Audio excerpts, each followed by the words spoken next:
According to Minnesota Congressman Brad Finstad, the state has been the epicenter of waste, fraud, and abuse, citing the Feeding Our Future fraud scheme and ongoing concerns over Medicaid-related fraud allegations. That now has the Republican requesting a formal federal investigation through the DOJ. Tonight, we are digging deeper into what Finstad says is a systematic failure by the Minnesota Department of Human Services to safeguard public funds.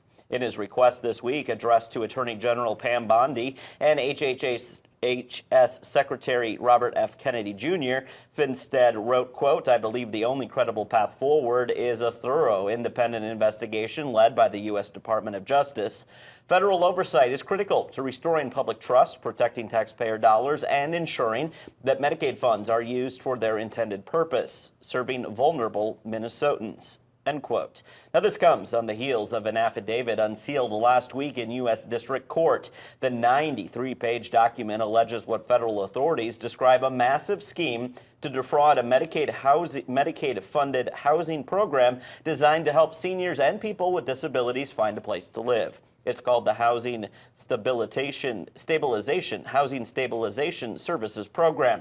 According to federal records, multiple companies billed Medicaid millions of dollars for housing services that numerous clients said they never received. The affidavit shows more than $300 million in HHS dollars being paid out since the program's start in 2020.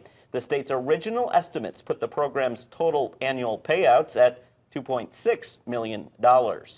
Upon the search warrant's unsealing, acting U.S. Attorney Joseph Thompson saying in part, quote, "For too long, organized fraud schemes like this have flourished in plain sight, draining public resources dry. This state needs to confront the scale of its fraud problem because ignoring it is no longer an option." End quote.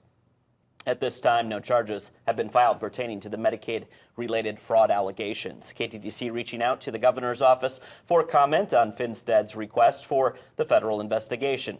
We have not received a response. We also reached out to the state attorney general's office with no response provided as of news time tonight.